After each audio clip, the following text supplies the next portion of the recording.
Muy buenas, bienvenidos al banquillo, gracias por estar con nosotros. Hoy vamos a hablar de la situación que vivimos en la Empresa Nacional de Energía Eléctrica, hasta dónde los alcances que recientemente obtuvo de arreglo el actual gobierno con el Fondo Monetario Internacional traerán alivios puntuales en la Empresa Nacional de Energía Eléctrica.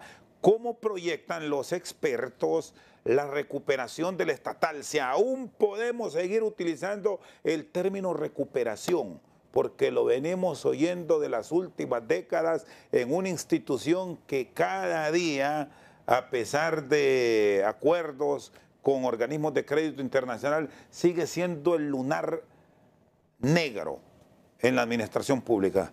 El licenciado Kevin Rodríguez es un experto en el tema energético, es economista, y nos acompaña también el ingeniero Samuel Rodríguez, que es un agente desarrollador de proyectos de energía renovable. No son parientes, ¿verdad? Probablemente lejanos seamos primos, pero bastante así lejanos. Directos de familia no. Somos familia en el sector eléctrico, ¿va, Samuel? Samuel, buenas tardes, buenas noches, buenos días, ¿qué tal? Muy buenas noches, Rosendo y Kevin también a la distancia. Qué bueno estar con ustedes compartiendo sobre este tema tan importante, Chendo. Muchas gracias. Muy bien. ¿Cómo deberá partir la estatal eléctrica? Y nos vamos a situar ya a partir del 2025, porque hay presupuestos asignados al 2024, cuya ejecución ya está para noviembre, diciembre, cierre de año. Aprobación de un presupuesto que deberá ser muy puntual y con mucha diligencia su aplicación, porque es año político. Y aquello de las compensaciones, porque hay que ganar votos, siempre nos termina generando mayor dificultad. Bajo esa óptica, ¿cómo debe plantearse la NE un verdadero proyecto de recuperación de las deudas? Bueno, primero que todo agradecerle, Rosendo, el espacio. Para mí es un honor siempre estar aquí. Un saludo también a toda la audiencia que lo ve. En este caso del sector eléctrico es importante mencionar que como ASJ nosotros tuvimos la oportunidad de reunirnos con el Fondo Monetario Internacional. Hicimos una recomendación muy puntual en el aspecto de las pérdidas y el presupuesto de la República, en el sentido de que debe de estar condicionado a resultados concretos, no un tema de voluntades. No se trata de que se tenga la mejor voluntad o que se tenga la intención de lograr la reducción de pérdidas, sino que se obtengan datos que se puedan traducir en dinero. En el tema de energía eléctrica, en el caso del ENE y en el caso de las pérdidas, una reducción en pérdidas tiene que implicar o tiene que traducirse en mayor flujo de ingresos, mayor flujo de dinero. Y aquí voy a utilizar una analogía muy sencilla, Rosendo, para que la población lo pueda entender, porque este es un problema de 14.000 millones de lempiras que se pierden anualmente, 14.000 millones de lempiras, y dicen, pero ¿qué es lo que está sucediendo? Es como que uno tenga un restaurante que está vendiendo 100 baleadas al día, pero cuando llega a la caja chica encuentra facturas por 60. Y uno dice, ¿y qué pasó con las otras 40? Me las robaron, las perdí. Al final del día eso le está costando 1.5 millones de dólares diariamente al estatal. Hay un elemento, Kevin. ¿Cómo está contraída la deuda? ¿Es en lempiras o es en divisa estadounidense? Ahora nos vemos obligados a preguntar esto, porque si hay renglones presupuestarios cuyo compromiso es en dólares, estamos abriendo una brecha mucho más peligrosa para la finanza, porque eso va franco deslizamiento. Sí, buena observación, Rosendo. En el caso de las pérdidas, como mencionaba al final, el cierre de este año van a ser otros 14.000 millones de lempiras que van a hacer falta. ¿Cómo incide el tema de los dólares? Bueno, el financiamiento, y en este ejemplo que yo utilizaba del restaurante, si uno está perdiendo el 40% de la producción, ¿qué implica? Que para pagar, que no va a tener dinero para pagarle al que le vende los frijoles, la mantequilla, la tortilla, tiene que usar tarjeta de crédito, tiene que usar un financiamiento en el banco para poderle pagar a su proveedor. Precisamente esa es la razón por la cual a los generadores privados hoy se les debe 12 facturas, 12 meses, más de 20.000 millones de lempiras, y Samuel tenía mejor información que yo. 20.000 millones de lempiras es lo que se le debe a los generadores en este momento. Cuando vino el fondo, la meta era que la deuda tenía que estar en 9.400 millones, pero al mes de junio estaba en 15.400 millones, muy por encima de lo que se había establecido y esa meta se incumplió. Ahora bien, el tema de los dólares. En el ejemplo que yo mencionaba, en un restaurante uno va al banco y pide financiamiento. En el caso de Honduras, coloca bonos a nivel nacional o coloca bonos soberanos. Ya en estos próximos años, de hecho, se van a vencer los bonos que se colocaron en 2017. Fueron 700 millones de dólares que se colocaron en aquel entonces para financiar ese hoyo financiero que tiene la ANE y que se va a vencer. Entonces, ¿cómo se paga ese bono? ¿Cómo se paga esa deuda? En dólares. Entonces hay que buscar los recursos porque ese flujo que va a salir, divisas que van a salir en ese momento y al final el sector eléctrico como tal depende mucho de los dólares, Rosendo. ¿Por qué razón? Porque la mitad de la producción que nosotros consumimos en Honduras proviene del búnker. Eso significa que hay que comprar dólares para poder estar importando el combustible. Entonces, el tema de los dólares, a pesar de que es una situación económica que la está sufriendo toda la población, hay un vínculo. Hay un vínculo directo, definitivamente. Samuel, gracias nuevamente por estar con nosotros. La misma interrogante, ¿cómo enfrentar esta situación? Y agrego, ¿seguimos siendo elegibles para la banca nacional a nivel de el crédito para la estatal eléctrica? ¿Ayudará este acuerdo con el Fondo Monetario Internacional? ¿Cómo ponernos frenos para no incurrir en gastos exagerados? Lo escuchamos.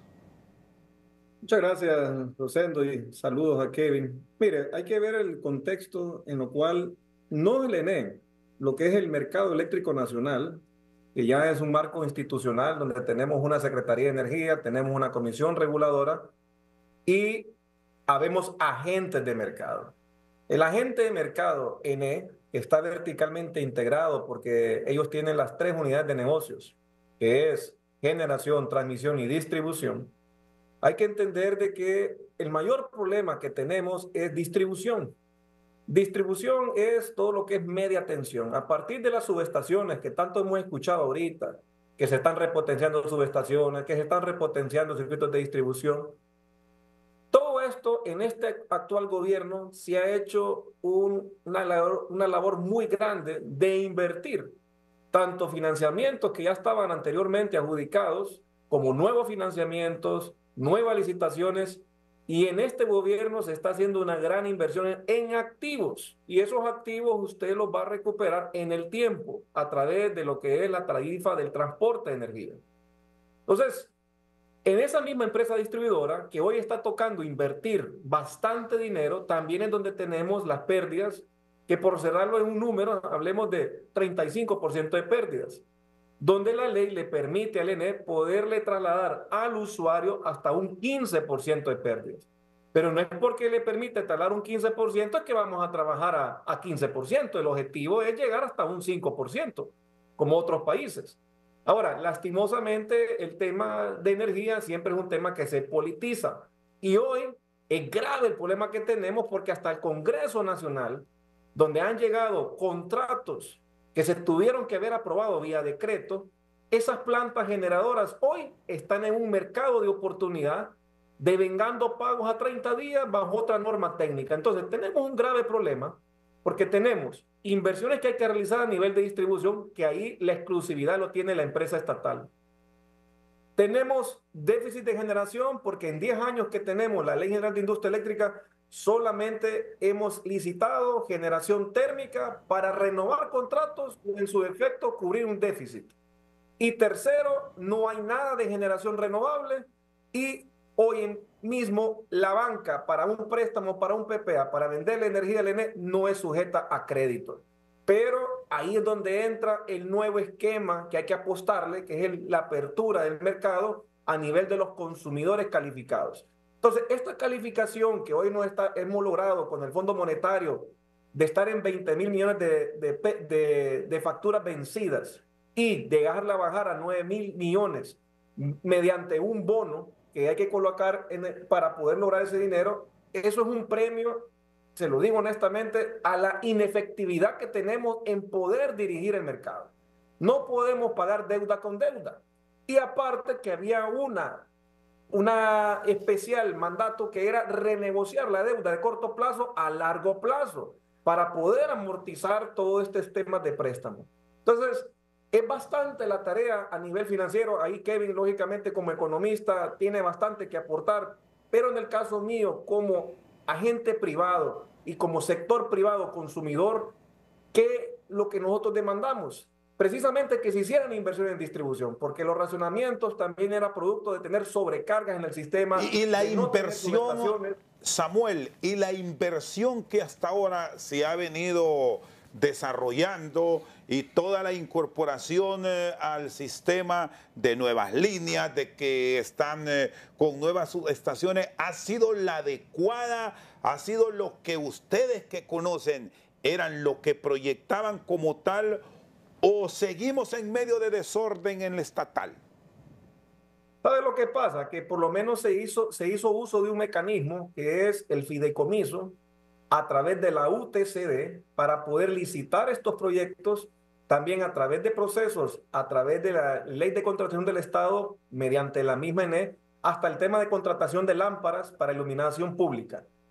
Es muy lento el proceso, Rosendo, porque los procesos a nivel público son demasiado lentos. Por eso es que una asociación público-privada, en su momento, era el objetivo de poder tercerizar estos servicios para que una empresa pudiera operativizar. Pero lastimosamente, esa situación que se nos dio con el contrato de H no nos dejó ningún buen sabor. Hoy por hoy, hablar de una concesión público-privada a nivel de energía, lastimosamente, Rosendo, no está bien visto, no hubo una buena experiencia, pero hay que entender que es demasiado grande el problema a nivel de distribución, Rosendo, que no solamente con las inversiones del actual gobierno vamos a poderle hacer frente a esta situación, porque requerimos también licitaciones a nivel de transmisión. Entonces, ¿cuál es la figura, Rosendo, que hay que empezar a materializar? La figura de los agentes de mercado, tanto para distribución como para transmisión, y no solo agentes generadores como habemos nosotros ahora.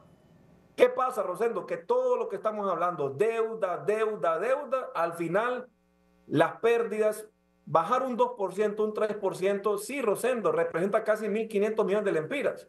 Pero cuando usted estaba en 40% y ha bajado hasta un 35% en un gobierno, ¿a qué estamos expensas? Que el próximo gobierno que venga no haga nada y vuelva otra vez a subir. ¿Y qué pasa? La administración pública, Rosendo, lastimosamente, ha pasado en una situación de que cada gerente que llega tiene que aprender a administrar lo público. Y la ENE no es una empresa que usted tiene que poner gente nueva. Hay que buscar un mecanismo para que haya continuidad en la buena administración pública.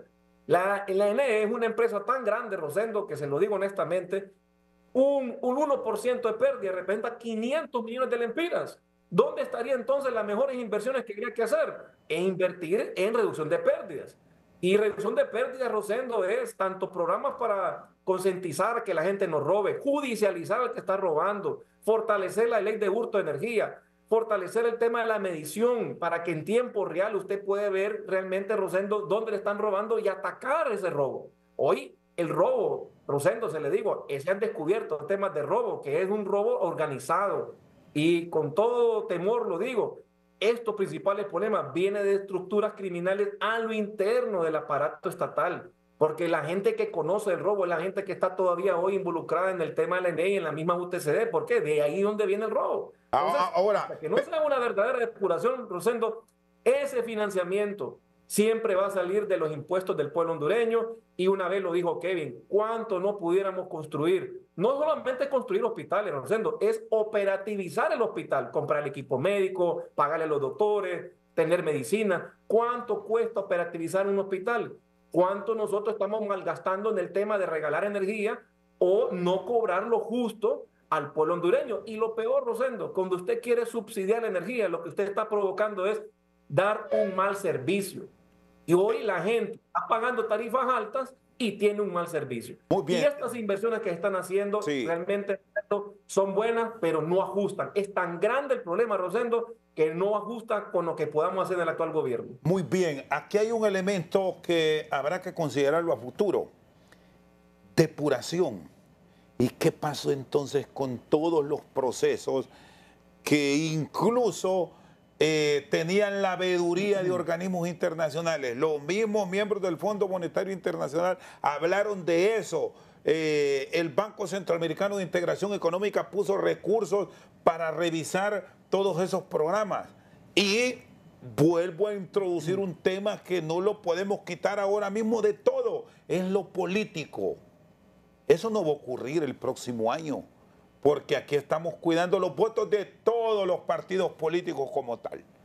Entonces, ¿cómo deberán plantearse un proceso de cambio para el 2025? Porque si no, como señala Samuel, Kevin, lo que tendremos en el próximo cuatrienio es nuevamente un desorden.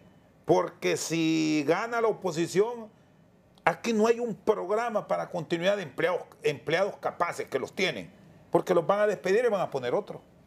Sí, un problema bastante complicado. Quisiera profundizar en lo que decía Samuel en el sentido de cuánto es lo que se ha gastado realmente en la reducción de pérdidas, porque no se puede hablar de inversión. De 2022 al 2024 se le han asignado al Programa Nacional de Reducción de Pérdidas y a la Unidad Técnica de Control de Distribución, que tienen como objetivo el tema de distribución como tal, reducir pérdidas, cobranza, mora. Más de 18.000 millones de lempiras es lo que se le ha asignado presupuestariamente en todos estos años. Sin embargo, las pérdidas hasta el mes de junio estaban en un 37%, las pérdidas totales. La ENE está hablando de que las pérdidas han bajado un 2%, sin embargo la deuda aumenta y eso es un tema que preocupa, porque en el ejemplo del restaurante que yo mencionaba, si me contratan a mí para que ya no esté perdiendo el 40% de la producción ese restaurante, y yo le digo, mire, yo logré reducir esa pérdida de 40 a 20, quiere decir que tiene que haber más flujo, tiene que haber más dinero, por lo tanto tiene que mejorar el tema del pago de los proveedores, algo que no se está viendo. Rosendo, en el caso de los estados financieros de la ENE demuestran que al mes de junio la deuda histórica que tiene la ENE llegaba a los 107.000 millones de lempiras. Arrancamos en 101.000, estamos en 107.000 en 6 meses, quiere decir que en esos 6 meses aumentó esa deuda en 6.000 millones de lempiras y eso está claramente reflejado en la deuda que se tiene con los generadores de más de 20.000 millones de lempiras. Entonces hay que tener en cuenta que se han prácticamente malgastado toda esa cantidad de recursos en un programa nacional de reducción de pérdidas que lo que generó es empleomanía. Se contrataron prácticamente 2.000 personas en 2023. A la fecha hay casi 3.200 personas entre esta unidad técnica, entre el Programa Nacional de Reducción de Pérdidas. No estamos incluyendo los 1.200 empleados de ENE Distribución, no estamos incluyendo los empleados de transmisión, de generación. Y en ese sentido, aquí lo que estamos viendo es que una empresa que en otros países puede operar con 1.500 empleados, 2.000 empleados, aquí tiene prácticamente 5.000. Y esa es una carga bastante complicada que tiene la empresa. Y usted lo decía muy bien, en el pasado, tanto el Fondo Monetario Internacional y los diferentes bancos establecieron que el camino, la ruta para solventar el problema de energía eléctrica en Honduras era un mercado competitivo, un mercado liberalizado, que es lo que mencionaba Samuel hace algunos momentos. Y miren qué interesante. Creo que todos conocemos que en Cuba ya llevan prácticamente 5 días sin energía eléctrica, Rosendo. Está colapsado el país, el aparato gubernamental no está funcionando, no hay energía eléctrica. Vino a Cuba y le pidió apoyo a China comunista y le dijo, necesitamos que nos ayude a resolver este problema. ¿Qué le dijo la China comunista a Cuba? Implementen mecanismos de mercados liberalizados competitivos y van a resolver el problema del apagón. China comunista le dijo eso a Cuba. Y nosotros ya lo hemos visto en la práctica, Samuel no me dejará mentir. Guatemala sufrió de grandes apagones en los 90, lo resolvió liberalizando su mercado. Colombia tuvo un gran apagón en el 94, lo resolvió con la liberalización del mercado. Chile en los 70 lo resolvió de la misma manera. ¿Y qué es liberalización del mercado? Que se estará preguntando usted que nos está viendo en este momento, ¿a qué se refiere Kevin con eso? Bueno, es el ejemplo que siempre me gusta dar. Cuando uno le falla el internet en su casa, Rosendo, y uno dice, no, ya suficiente, no puedo conectarme para mis clases, no puedo trabajar, voy a buscar otra opción. Aquí en Francisco Morazán uno encuentra 4 o 5 empresas y cambia de proveedor. En el tema del cable de televisión, cuando uno está cambiando de canales y dice, no, no tienen los canales que me satisfacen, voy a buscar a otra empresa, encuentra 4 o 5 opciones y se cambia. Pero cuando se queda sin energía eléctrica en su casa, uno está sometido al ENE. Que no es el mercado de oportunidades. Correcto. Este es un mercado, es un monopolio estatal. Si uno quiere comprar energía en Honduras para poner un restaurante, una fábrica o en su casa, solo la ENE le puede comprar. Y aquí Samuel no me dejará mentir, cuando un empresario va a Guatemala, llega al país hermano, hay 26 empresas a las que les puede comprar energía, son comercializadoras. Ellos eligen a quién le compran la energía, tienen esa libertad. Entonces esto es un tema de libertad a elegir, libertad a escoger al proveedor de energía eléctrica que más le satisface al comerciante, a la industria, y eso va a permitir inversión. Cuando lo vemos del otro lado, Rosendo, si uno quiere poner un panel solar en su casa, al único al que le puede vender es al ENE. Muy bien. Kevin Rodríguez y Samuel Rodríguez están con nosotros al banquillo. Vamos a la pausa. Introdujo el tema de la liberalización de energía el licenciado Kevin Rodríguez. Esto para muchos es un pecado hablarlo en países como el nuestro. ¿Qué piensa Samuel? Después de la pausa nos responde. Continuamos al banquillo. Tiene la palabra Samuel Rodríguez sobre el gran trabajo que se tiene que realizar para pensar en liberalizar el sistema. ¿Es posible? ¿Es asunto de reformas a leyes o lo puede hacer de forma directa el Ejecutivo bajo la emergencia que se vive en la estatal?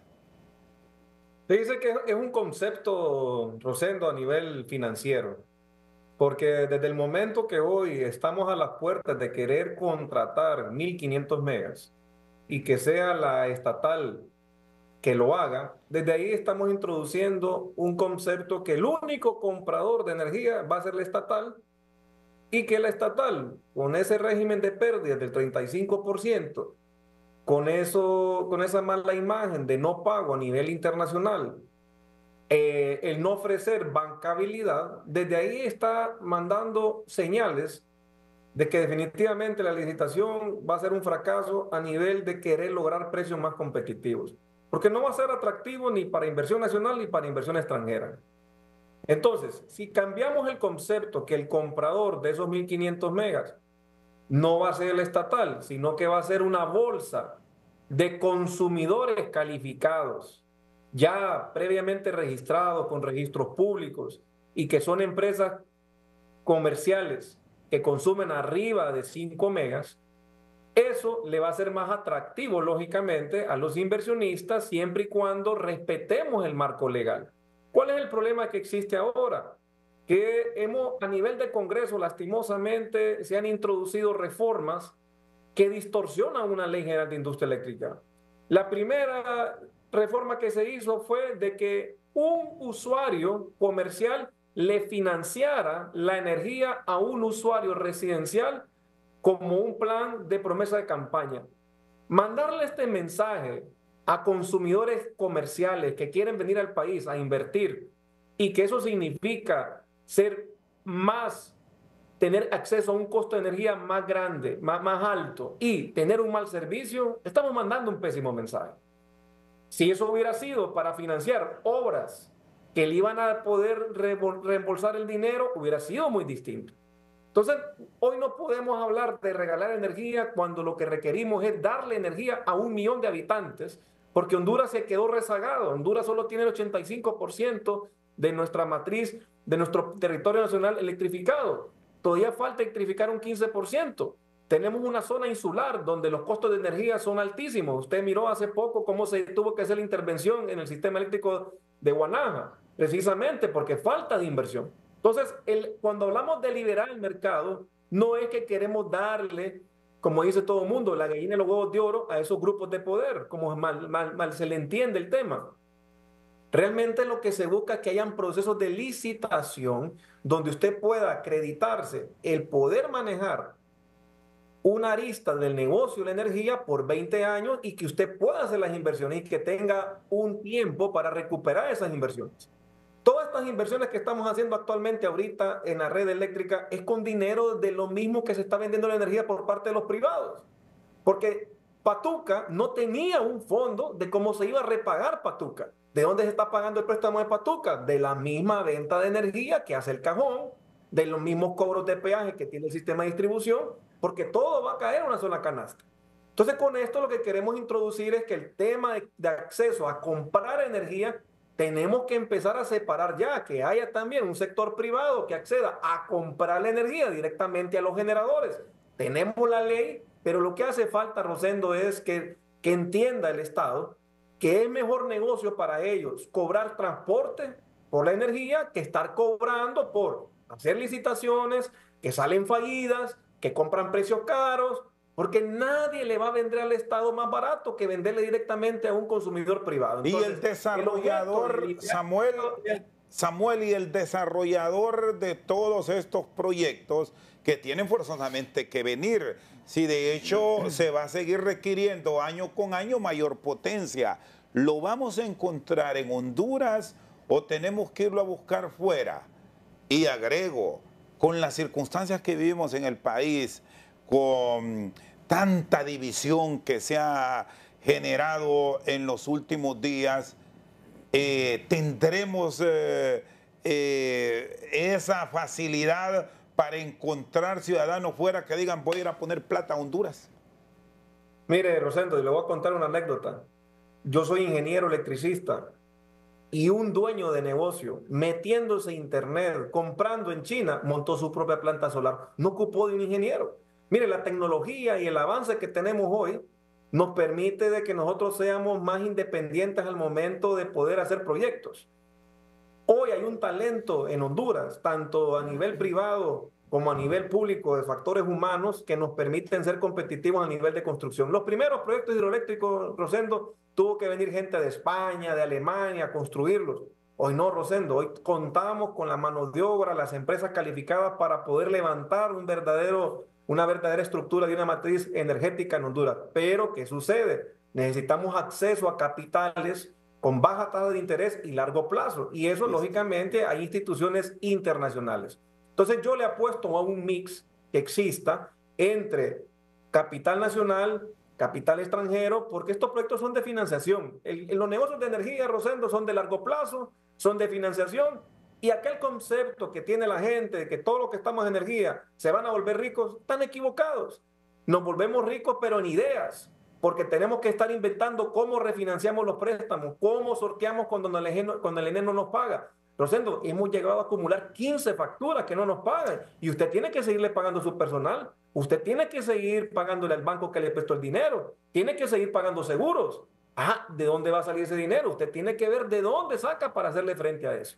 ¿Producto de qué, Rosendo? Producto que esta administración que se tiene a nivel del sector energético, cuando tenemos una ley que sirve para operativizar, para liberar el mercado, no podemos pensar de que todo lo público es malo o que todo lo privado es malo. Al contrario, hay que buscar un mix competitivo y para esto es que la Comisión Reguladora emite, lógicamente, procesos de licitación para que podamos acceder a esos permisos, a esas concesiones que nos permitan poder nosotros operativizar. Tenemos un grave problema ahorita, Rosendo, y que usted lo entienda. El mercado de oportunidad se fue conformando de esos PPAs que se fueron cancelando desde el 2014, han pasado 10 años, hoy hay plantas nuevas que no tienen PPA y que entraron también a este mercado de oportunidad. Hoy hay 470 megas que están en el mercado de oportunidad que hay que pagarle a 30 días y representa hasta esta fecha más de casi 500 millones de dólares se ha pagado por esa energía. Y esa energía, lejos de que sea más barata, como no hay un contrato, esa energía se volvió una adquisición más cara. Entonces, hoy tenemos casi 500 megas sin contrato y por otro lado queremos licitar 1.500 megas. ¿Para qué son los contratos? Para que usted tenga un vehículo de largo plazo y poder poner un precio sumamente competitivo. Pero si el que va a comprar la energía no tiene las credenciales, Rosendo, usted no va a poder trasladarle esos beneficios a la tarifa. Entonces, por eso es que se habla siempre de liberar el mercado. Muy bien. La clave está en encontrar plata.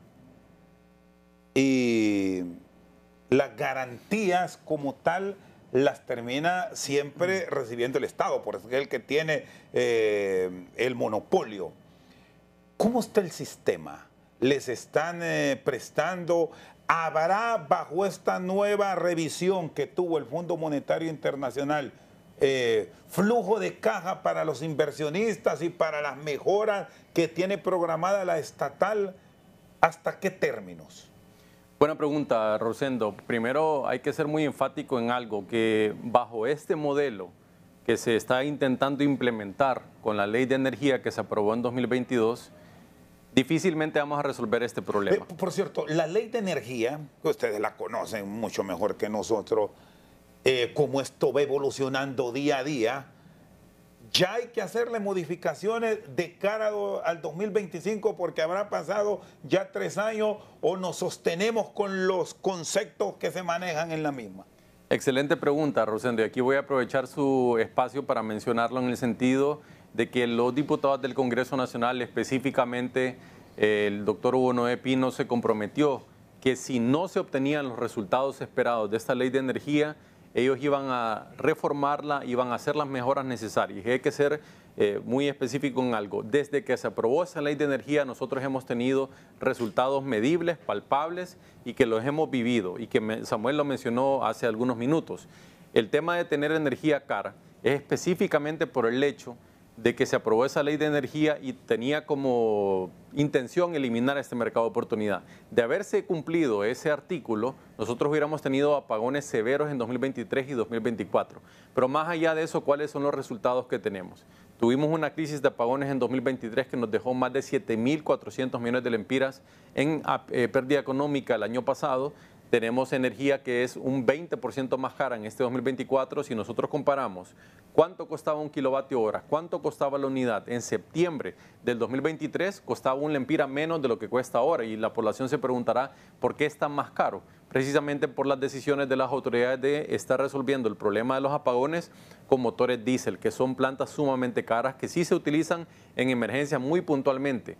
Pero en este momento eso no se ha resuelto. Y aquí voy a aprovechar también el espacio para mencionarlo, Rosendo, a los partidos políticos, a los diferentes candidatos y candidatas. Este problema es un problema que lo van a heredar. Este problema no se va a resolver en este gobierno, no se va a construir la represa del Tablón, no se van a reducir las pérdidas, la tarifa va a seguir siendo la más cara de Centroamérica y los apagones van a ser incluso peores en próximos años. ¿Por qué razón?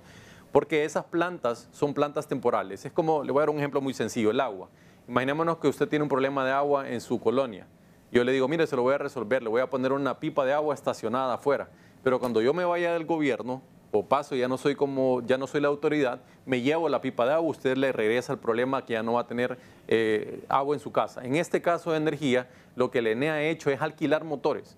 Eso que se está inaugurando son motores que tienen contratos de 12 meses, 24 meses, que cuando venzan ya no van a estar disponibles y el déficit real existe. Samuel lo decía claramente, no hay nueva inversión en proyectos como tales, como generación renovable, solar, eólica, hidroeléctrica, no ha habido durante los últimos años, porque en Honduras el único que compra es el ENE y no paga. Más allá de eso, la cantidad de demandas que se han generado ante CIADI y la incertidumbre e inseguridad jurídica que se ha ocasionado. Pero en el aspecto de los apagones es algo que tienen que tener en cuenta todos los candidatos y candidatas presidenciales que lo van a heredar y deben de tener desde ya una solución cómo resolverlo. Y no hemos visto, debemos decir, Kevin y Samuel, proyectos o programas políticos. Argumentan mucho que es de elección primaria e interna la que tenemos, pero esto es de planificación, que es un término que también no se adapta mucho a la realidad de los políticos de nosotros. Y pocos hablan de este aspecto de la energía, pero sí es fundamental para el desarrollo del país. Si no, miremos ya los antecedentes que hoy, usted ya lo señalaba, está viviendo Cuba y que han vivido otras potencias, otros países que cuando tienen problemas de energía entran en enormes dificultades. Totalmente. Voy a desviarme un poco por lo que usted acaba de mencionar.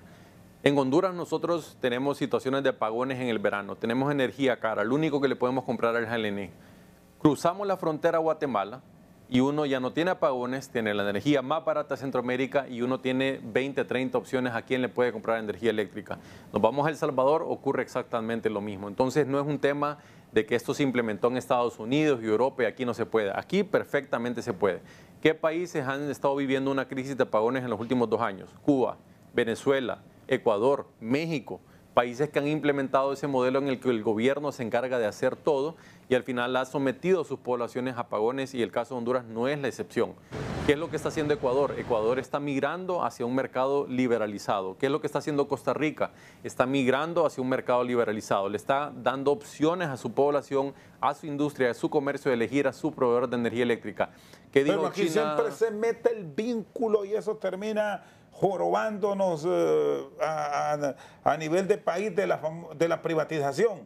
Es un tema de competencia, porque al final del día, si nosotros hacemos una encuesta, y voy a utilizar una anécdota muy interesante, Rosendo, cuando yo estaba más pequeño, mi mamá le puso candado al teléfono. Yo me acuerdo que había una muchacha que me gustaba, vivía en Zamorano, yo la pasaba llamando, salieron una gran cantidad de recibos y mi mamá llegó y dijo, ¿y quién estuvo llamando a Zamorano que salió este gran recibo con aquel papiro prácticamente?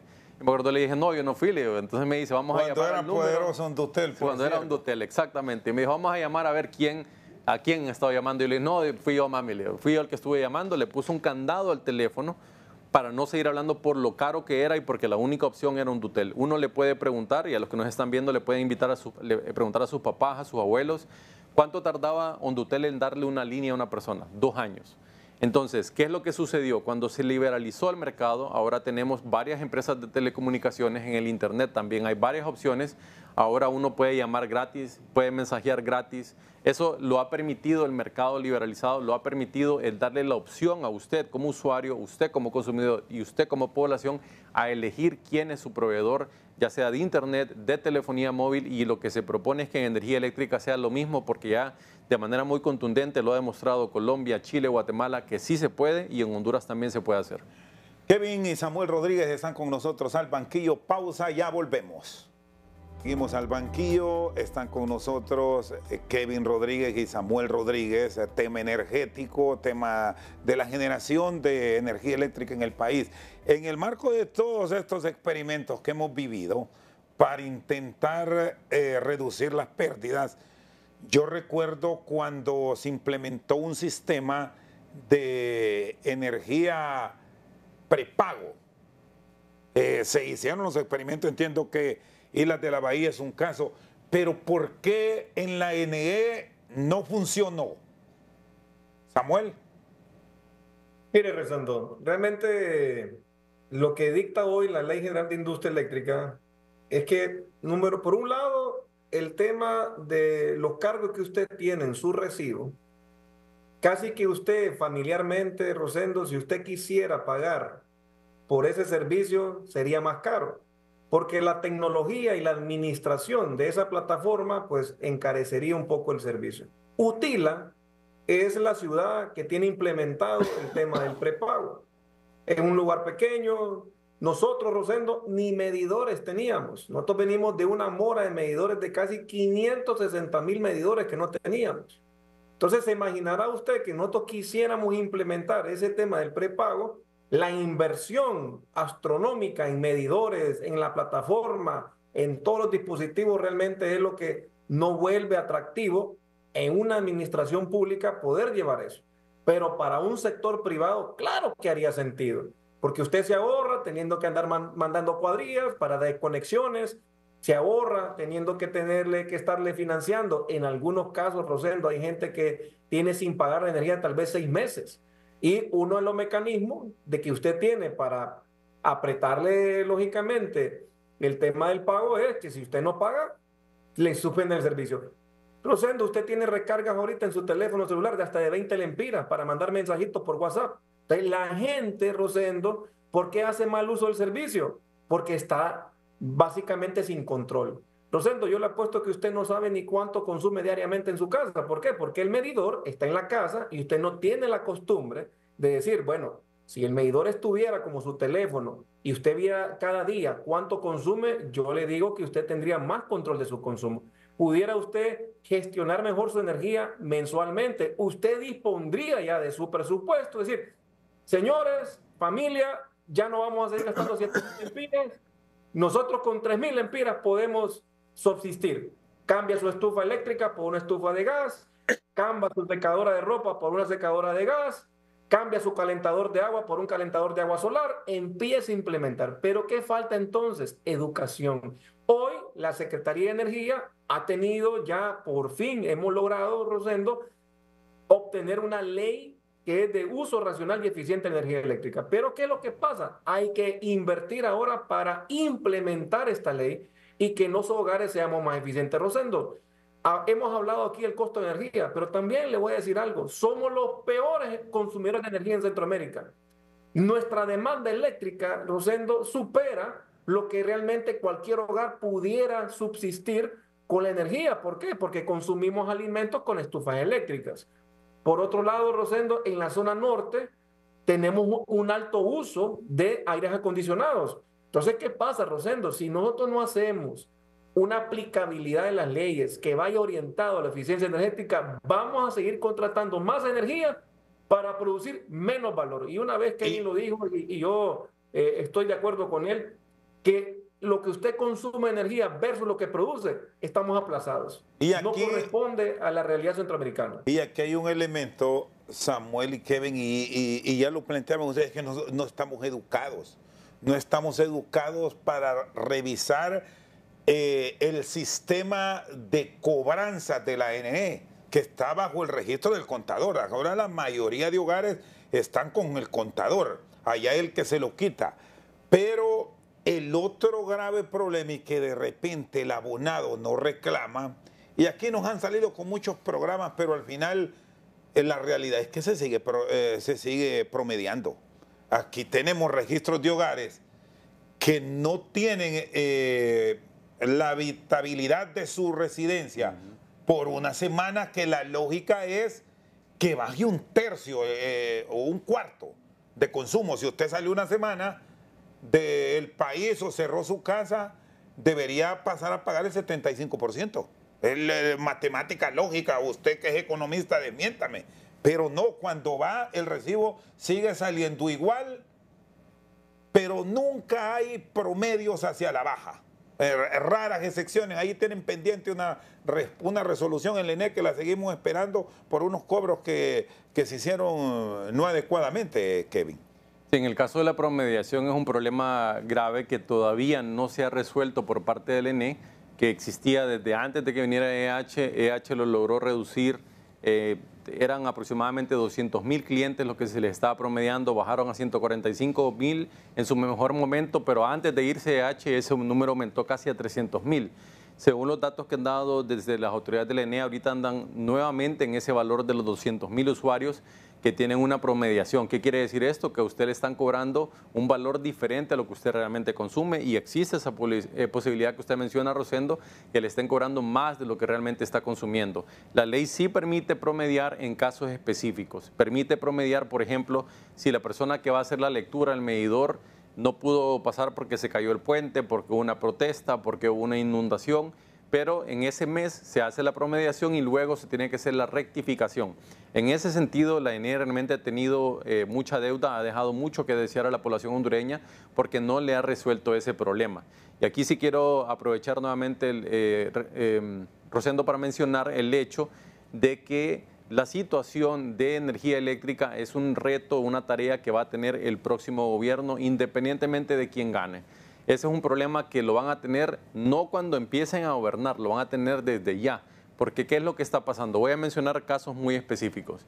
Actualmente, ese aumento en el costo de la tarifa eléctrica de 1 lempiras al kilovatio hora en 12 meses, es decir, que aumentó el costo real, el gobierno decidió congelarlo. Es una medida correcta porque fueron precisamente las acciones de la DINE que llevaron a que se encareciera la tarifa. Pero se decidió congelar. ¿Cuánto ha costado ese congelamiento solo en 2024? Va a costar, según nuestras estimaciones en ASJ, 4.800 millones de lempiras, casi 5.000 millones de lempiras, que alguien tiene que pagarle al ENE, porque ese es el costo real de lo que se cuesta suministrar el servicio eléctrico. Hay que tener en cuenta que el próximo gobierno va a tener ese problema, una tarifa que la tiene que reducir. Aquí comparto plenamente lo que dijo Samuel. En lugar de hacer una licitación de 1.500 megavatios, que sea el ENE, que no paga, que está demandada, que tiene un serio problema de gobernanza, de transparencia, es mejor que permitan que la industria y comercio sea la que compre su propia energía. Porque mire qué interesante, Rosendo, el 80% de la generación eléctrica en Honduras proviene del sector privado. Prácticamente el 90% del consumo de energía es del privado. Entonces, ¿por qué interviene el ENE? Le voy a dar otro ejemplo. Si yo pongo un restaurante en Tegucigalpa de comida y compro mi carne en San Pedro Sula, supongamos que usted me vende la carne de Rosendo Samuel, que está en San Pedro Sula, Samuel y yo hacemos un contrato privado, él me vende la carne, yo la compro aquí, pasa por la CA5, pagamos un peaje. pero no interviene el gobierno, no interviene el Estado, no interviene el ENE, es un contrato de manera bilateral que nosotros firmamos y en el caso del peaje, pues el Estado gana, que está recibiendo esa ganancia. En el caso de la energía eléctrica aplica exactamente lo mismo, lo decía Samuel al inicio del programa. Se puede pagar peaje por transmisión, peaje por distribución y el ENE se quita ese dolor de cabeza de tener que estar lidiando con las pérdidas y tener que estar lidiando con contratar energía que no puede pagar. No puede pagar la que tiene hoy, ¿cómo va a hacer para pagar la que pretende contratar? Y aquí dejo esta reflexión. En el caso de esta modalidad en la que se permite que el privado le compre al privado, y más allá del privado, es que usted como usuario, como consumidor, como población tenga esa libertad de elegir a su proveedor, es un aspecto que cuando nosotros ponemos a una industria a comprar energía, ¿qué es lo que busca la industria? Pagar lo menos posible. El generador trata de vender al mayor precio posible y ahí se encuentra el precio de equilibrio. En el caso del ENE, esa es la dificultad. La ENE no tiene realmente una persona que se encargue o le preocupe la institución como tal porque son funcionarios públicos pasajeros. La ENE, si hoy el gerente o el que estuvo antes o el que viene después hace un contrato sobrevalorado, a quien le queda la factura es usted que nos está viendo. Ellos se van tranquilamente, pero una industria no va a hacer eso y eso es lo que permite encontrar precios competitivos, que es lo que mencionaba Samuel hace unos minutos.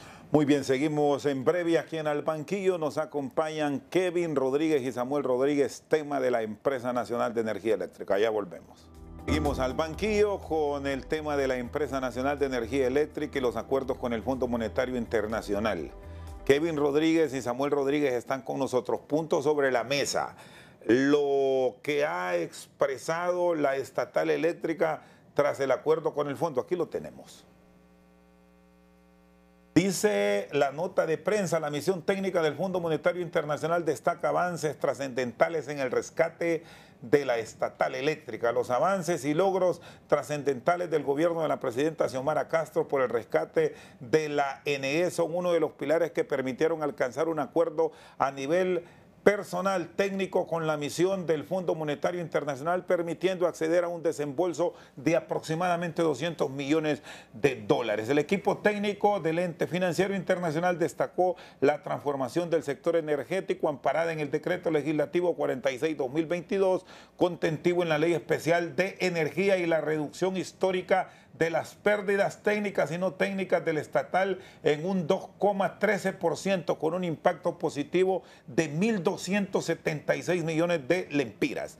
Desde la renegociación de contratos de generación de energía que representa un beneficio de 30.000 millones de lempiras, la construcción, ampliación y mejora de 15 subestaciones a nivel nacional, la extinción del contrato lesivo con EEH, la renovación de las centrales hidroeléctricas públicas, los avances en los subsidios o en los estudios, de factibilidad de represas multipropósitos, la repotenciación de la red de distribución, el subsidio de energía por un promedio de 900.000 hogares beneficiados son parte de los logros de la administración de la Empresa Nacional de Energía Eléctrica con la gerencia de Eric Tejada.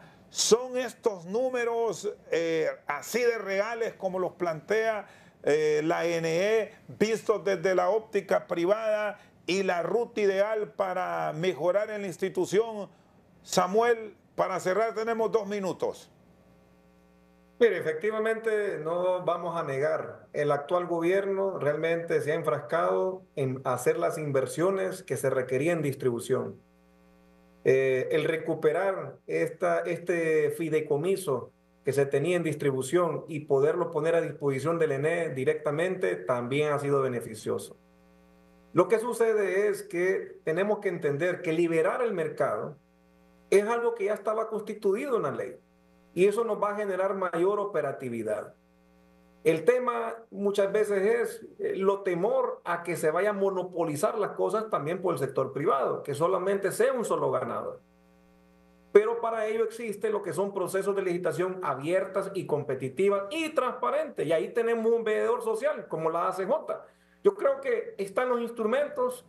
Tenemos que buscar esos espacios que se puedan licitar todos estos derechos de distribución, todos estos derechos de transmisión y estos derechos de generación de manera eficiente y darle al sector público, lógicamente, no dejarle solamente esas colonias precarias donde les va a costar mucho cobrar energía y que nosotros los privados nos queramos llevar los grandes consumidores.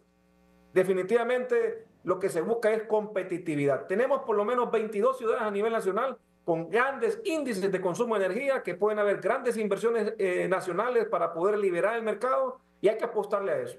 Lo que hablamos sobre todo, esos subsidios no le generan ningún buen servicio al pueblo hondureño, y el pueblo hondureño lo que hoy quiere es que no hayan apagones, quiere que haya una tarifa competitiva y quieren un servicio de calidad. Pero hay que pagar para eso y hay que educar a la gente a que haga buen uso de sus recursos energéticos. Muy bien, gracias Samuel. Fuerte abrazo hasta San Pedro Sula. Kevin, el tema de los subsidios, muchos lo ven positivo, hay otros que resienten porque hablan que es el sector residencial el que más golpeado se ha visto con estas disposiciones, pero al final, ¿cómo encontrar dentro de esta nueva estructura que pretenden darle a la NE una institución dinámica y que al final y al cabo el abonado esté satisfecho? Porque la energía más cara es la que no se tiene. Si se tiene la energía, pues vamos a estar contentos, pero pagando lo justo.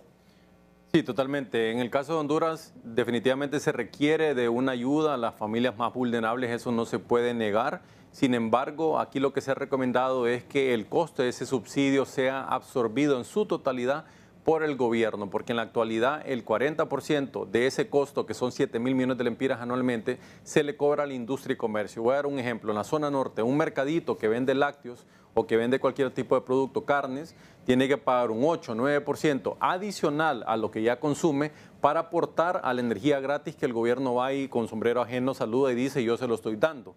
¿Qué pasa si uno le cobra más al productor de lácteos por energía eléctrica? ¿Qué va a pasar con el costo del quesillo, de la mantequilla, del requesón? Va a aumentar, genera inflación. Entonces la recomendación puntual en ese sentido es focalizarlo mejor, porque hay personas que lo merecen y no lo están recibiendo, hay personas que lo pueden pagar y lo están recibiendo en este momento y se debe hacer esa mejora. Pero más allá de eso, sí es importante mencionar, Rosendo, que a la visita del Fondo Monetario venían a medir puntualmente cómo estaban las pérdidas a junio de este año. Estaban en 35% cuando la meta era 33%. Incumplió el ENE.